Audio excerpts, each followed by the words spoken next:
The very popular, and by the way, great athlete, one of the greatest, but very popular Prime Minister of Pakistan.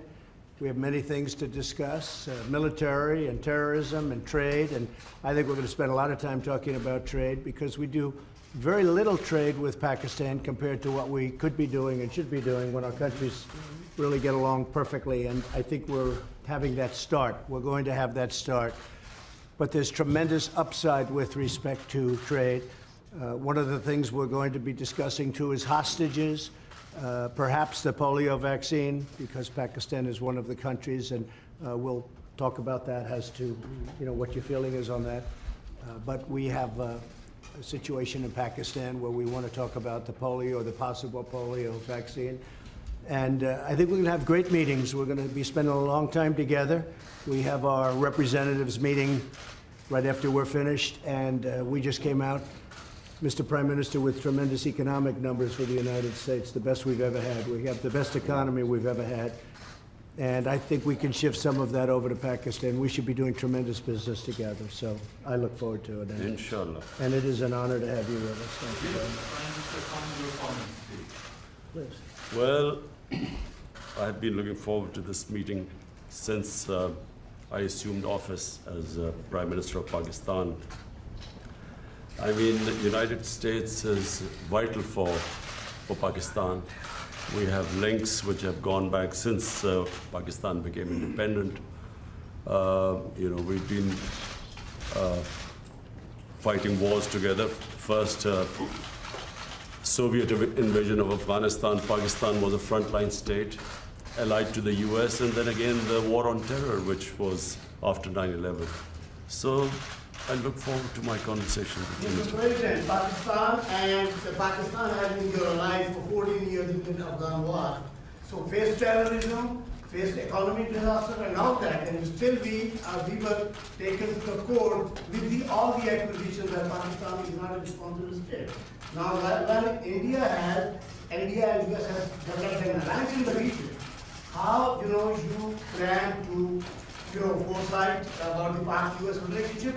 How they can be strengthened with preference in India, number one, and secondly, after your campaign, what kind of promises, if you are elected again, what kind of promises you are going to make? Okay, that's a big question. That could go on for hours, that answer. I will say that we have a very good relationship with India. I know that your relationship is strained a little bit, maybe a lot, but we will be talking about India as a very big part of our conversation today, and I think maybe if we can help intercede, do whatever we have to do, but I think it's something that can be brought back together. And we'll also be talking about Afghanistan. We've reduced our number of troops there by quite a bit.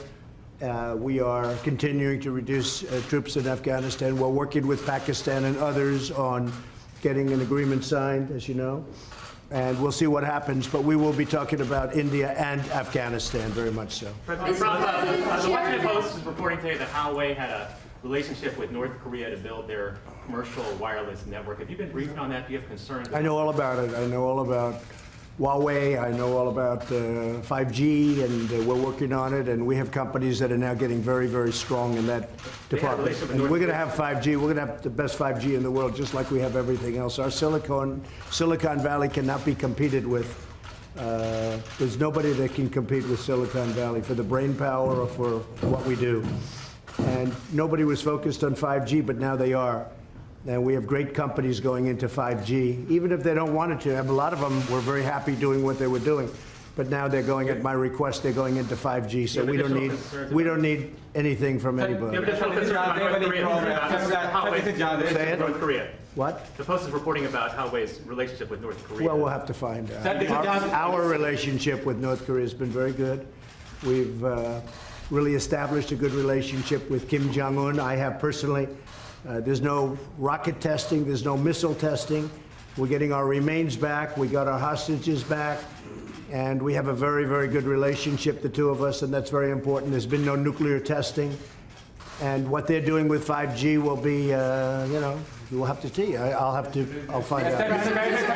This is Jahan Ali from ARY News TV Pakistan. Say it again? Sir, this is Jahan Ali from ARY News TV Pakistan. Lindsey Graham, when he met Imran Khan, he says, you both are kind of same personalities. you are the president who fulfilled all your promises. You made I in do. the campaign. I And do. the same like Imran Khan, he's also Yeah. fulfilling all his promises. So how do you see this meeting, like the same kind of person, straight to the point? Well, I think we're going to have a great meeting today. I know that it's an important meeting. I consider this a very important meeting because I think we haven't met the potential of either country. I think the potential with Pakistan and likewise the opposite way. I think we have not even come close to meeting it. There is tremendous potential between our country and Pakistan. I think Pakistan's going to help us out to extricate ourselves. We're like policemen. We're not fighting a war. If we wanted to fight a war in Afghanistan and win it, I could win that war in a week. I just don't want to kill 10 million people. Does that make sense to you? I don't want to kill 10 million people. I have plans on Afghanistan that if I wanted to win that war, Afghanistan would be wiped off the face of the earth. It would be gone. It would be over in literally in 10 days. And I don't want to do that. I don't want to go that route. So we're working with Pakistan and others to extricate ourselves, nor do we want to be policemen, because basically we're policemen right now. And we're not supposed to be policemen. We've been there for 19 years in Afghanistan. It's ridiculous. And I think Pakistan helps us with that because we don't want to stay as policemen. But if we wanted to, we could win that war. I have a plan that would win that war in a very short period of time. You understand that better than anybody. We've been in there not fighting to win, just fighting to, they're building gas stations. They're rebuilding schools. The United States, we shouldn't be doing that. That's for them to do. But what we did and what our leadership got us into is ridiculous. But I think we'll have some very good answers on Afghanistan very quickly. Mr. President, Jerry Nadler says the Mueller report lays out evidence of high crime